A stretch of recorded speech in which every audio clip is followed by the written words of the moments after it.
Vamos a empezar viendo el concepto de intervalo. ¿Qué es un intervalo? Es el segmento de recta. La recta es la recta numérica que hemos trabajado desde el séptimo grado prácticamente. Es decir, es una recta donde están ubicados todos los números reales. Recordemos que está el 0, uno puede decir que lo puede ubicar en algún punto de la recta, hacia la derecha los positivos, hacia la izquierda los negativos. Esta recta se entiende, aquí no puse valores porque no creo que sea necesario, creo que ya entendemos bastante bien el concepto de recta numérica. Se extiende hacia la derecha, hacia más infinito, y a la izquierda hacia menos infinito. El intervalo es simplemente una parte de esta recta. ¿Qué parte de esa recta? Cualquiera. Puede ser un segmento que tenga un valor inicial o un valor final. Puede ser un segmento que, por ejemplo, tenga un valor inicial y no tenga valor final, es decir, puede ser toda la parte de la recta que se extiende hacia la derecha. O al revés, también puede ser un segmento que tenga valor final y no valor inicial, es decir, que se extienda hacia la izquierda hacia menos infinito. Inclusive podría ser toda la recta. Eso también funciona como un segmento de recta. El intervalo, digamos, aquí algo importante es que cuando hay un valor inicial o un valor final, el valor, por ejemplo, final siempre se marca como el valor que está a la derecha y el inicial como el que está a la izquierda. Esto es por una cuestión de orden, no sé si ustedes recuerdan, espero que sí, que en la recta numérica, si uno compara dos números que estén en ella, el que está a la derecha siempre es mayor y el que está a la izquierda siempre es menor. Por eso, el valor que está a la derecha siempre es el valor final y el valor inicial es el que está a la izquierda. Resulta que el valor inicial y el final, lo que llamamos aquí valor extremo, o sea, el final o inicial, puede ser parte del intervalo o no, o también puede ser no, o bueno, también podría no ser parte del intervalo. Cuando es parte del intervalo, lo que quiere decir es que él funciona como límite y también está en el intervalo. En este caso se llama cerrado. Si el valor extremo es parte del intervalo, se llama cerrado, ya sea el inicial o el final. Si por el contrario no está en el intervalo, se llama abierto. En el caso de que es abierto, simplemente lo que quiere decir es que ese valor funciona como límite, pero no es parte del intervalo. Por ejemplo, si el valor inicial fuera un 3 y fuera abierto, quiere decir que el intervalo empieza en 3, pero sin contar el 3, es decir, del 3 en adelante, como 3,01, etc. De ahí en adelante. Si el 3 en cambio estuviera cerrado, sí se toma en cuenta como parte del intervalo, es decir, el intervalo empieza en 3 y ese 3 es parte de lo que estamos tomando como intervalo. Vamos a ver tal vez tres formas de escribir un intervalo, y aquí al final de cada forma voy a poner un ejemplo, tal vez así queda más claro esto a lo que me estoy refiriendo. Las tres formas son la notación gráfica, notación de intervalo y por comprensión.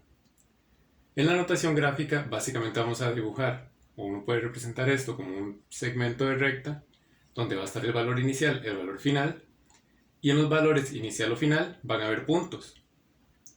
Cuando el punto es cerrado, es decir, cuando es parte del intervalo, lo que uno hace es hacerlo relleno. Por el contrario, cuando el punto es abierto, cuando no es parte del intervalo, solo él funciona como límite, va como un punto sin rellenar, con el centro sin rellenar. Como estos dos ejemplos que están aquí. Aquí hay dos intervalos. Hay un intervalo que va desde menos 3 a 7. Vean que en menos 3 el punto no está relleno, o sea, es abierto, quiere decir que esto empieza en menos 3, de menos 3 hacia adelante, sin contar el menos 3. En el 7 va cerrado, quiere decir que el intervalo va desde menos 3 hasta 7 y el 7 sí es parte del intervalo, o sea, llegamos hasta el 7. El intervalo es básicamente todos los valores que están en medio de ellos, sean menos 2, menos 1, 0, 1, 2, 3, 4, 5, 6, también los decimales. 1.5, 0,3, 5.7, 5.99, 5.999, etc. Resulta que la cantidad de números que hay en un intervalo siempre va a ser infinita, porque tomando en cuenta todos los decimales, siempre van a haber una cantidad infinita de decimales. Por eso los intervalos son infinitos. El intervalo es básicamente eso, son todos los números que están entre dos valores, donde un valor, como en este caso el menos 3, puede funcionar solo como límite, es decir, él no es parte del intervalo, Y puede haber otro valor que funcione como límite y también sea parte del intervalo, como el 7 en este caso. Los identifico de esa forma, como dije por lo anterior. Cuando el punto está relleno y cerrado es parte del intervalo, cuando es abierto sin rellenar no es parte del intervalo, solo funciona como límite, por así decirlo. Luego aquí hay otro ejemplo, que es el intervalo que va desde -2 y puse una flecha hacia la derecha, es decir, no le quise poner límite superior, valor final. Eso quiere decir que él se va a extender hacia más infinito. O sea, solo es la parte de la recta que va de 2 en adelante. Ese es el intervalo que estoy tomando en el segundo caso. Vean que ahí yo puse dos letras. Ahí ven. ¿Por qué puse eso? Porque en los intervalos se les puede llamar por nombre. El nombre que se les pone generalmente es una letra mayúscula. ¿Esto para qué se usa? Porque en el examen y en las pruebas, y a la hora de uno tratar diversos intervalos, de poner varios intervalos en un mismo ejercicio, es importante saber a cuál me estoy refiriendo. Por eso uno les pone nombre. Aquí, por A me refiero al intervalo que va desde -3 hasta 7 y por B el que va de 2 a más infinito. Generalmente el nombre que se les pone es una letra mayúscula. Simplemente. Veamos ahora la segunda notación, que es tal vez un poco más sencilla, creo yo. Es la notación por intervalo. Básicamente, lo que va a hacer es, vamos a tener el valor inicial y el valor final encerrados entre paréntesis cuadrados, separados cada uno, digamos, los dos valores por una coma. De igual forma, aquí uno tiene que poder diferenciar cuando algo es abierto y cuando es cerrado. Resulta que cuando es cerrado, el paréntesis cuadrado va hacia adentro del intervalo. Me refiero a que va hacia adentro en el sentido de que las líneas del paréntesis, las superiores, van a apuntar hacia el intervalo.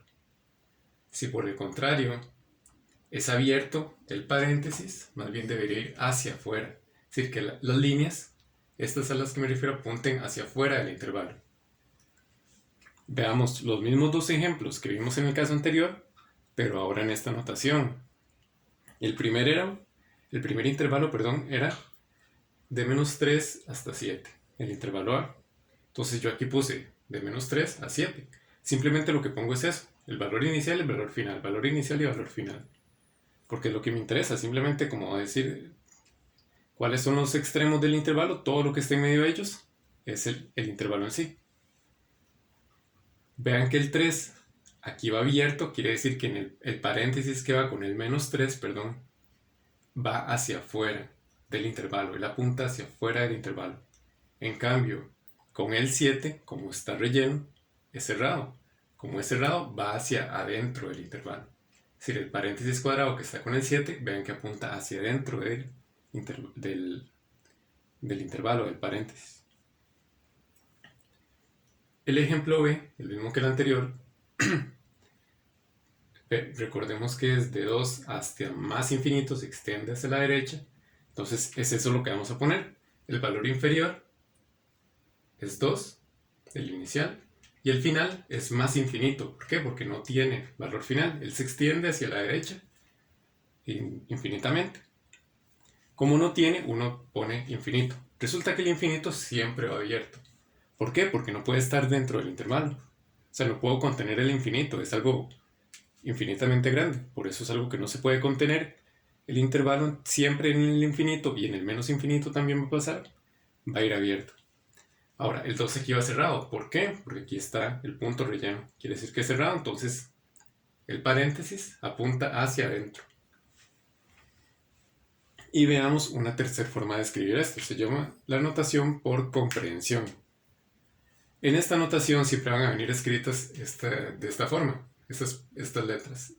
Este lenguaje matemático va a venir entre llaves y esto quiere decir que X pertenece a R. La línea significa tal que, es decir, esto lo que quiere decir es simplemente que X es un número real, tal que, y lo encerramos entre dos valores con esto. Recordemos que estos son los signos de mayor y menor.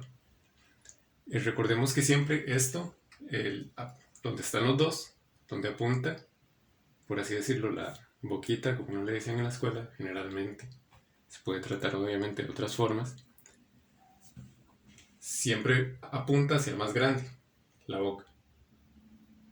quiere decir que x es mayor que el valor inicial y que x es menor que el valor final, o que el valor final es mayor que x. Es lo mismo. Si uno lo pone de esta forma, siempre apuntando la boca hacia la derecha, siempre uno puede asegurarse de que va a funcionar así, que a la izquierda venga el valor inicial y a la derecha el valor final. Esta notación se puede ver un poco enredada, pero en realidad no es nada del otro mundo, porque todo lo que está en negro siempre va a estar igual. Lo único que va a cambiar es el valor inicial y el valor final. Además de otra cosa, que es un pequeño detalle simplemente, que cuando también tengo que tener una forma de diferenciar cuando es cerrado y abierto, o sea, cuando es parte del intervalo y cuando no, cuando funciona solo como límite. Es cerrado, cuando es cerrado lo que uno va a hacer es ponerle una línea abajo a la boca. Este símbolo cambia cuando uno le pone la línea abajo. Ya no es mayor, sino mayor o igual. Es como una combinación entre el signo de mayor y el signo de igual. Entonces esto quiere decir mayor o igual. Cuando es cerrado, ¿por qué se puede poner eso? Porque puede ser mayor o igual al límite o menor o igual al límite. Cuando es abierto no se pone la línea abajo simplemente. Igual en los casos anteriores, esta leyenda siempre va a venir. Lo que vamos a hacer es encerrar x entre dos valores. Vean que el primero, x menos 3, va abierto, por eso no lleva la línea abajo, el símbolo de mayor. Luego viene x, el símbolo de mayor, y el 7. Como el 7 va cerrado, él sí lleva la línea abajo. En el segundo caso, el segundo ejemplo, el de b, igual viene la leyenda y tiene un valor inicial que es 2. El valor final no tiene, es más infinito. Como no tiene, en este no se acostumbra a poner. Porque yo no puedo decir que algo es menor que infinito o más infinito. O sea, es un poco redundante, por así decirlo. Esto ya dice que x es mayor que menos 2. Mayor o igual que menos 2. O sea, x es mayor o igual que menos 2. Simplemente es mayor. Ya eso me cubre el caso de que no tenga límite superior. ¿A qué voy con esto? Que cuando no tiene límite superior, simplemente aquí no lo pongo. Cuando no tiene límite inferior, pasa lo mismo. Simplemente elimino lo que vendría aquí. Todo esto. El límite inferior y el símbolo también. Esto son básicamente las formas de escribir un intervalo. Un ejercicio que es bueno hacer es pasar entre las tres notaciones que hay. Si a mí me dan un intervalo en notación de intervalo, valga la redundancia, pasarlo en notación gráfica y a notación por comprensión, o si me lo dan por ejemplo en gráfica, pasarlo los otros dos y etc. Es un buen ejercicio porque en la prueba puede venir, de hecho, hacer esa conversión. Vamos a ver ahora como algunas operaciones que se hacen con los intervalos.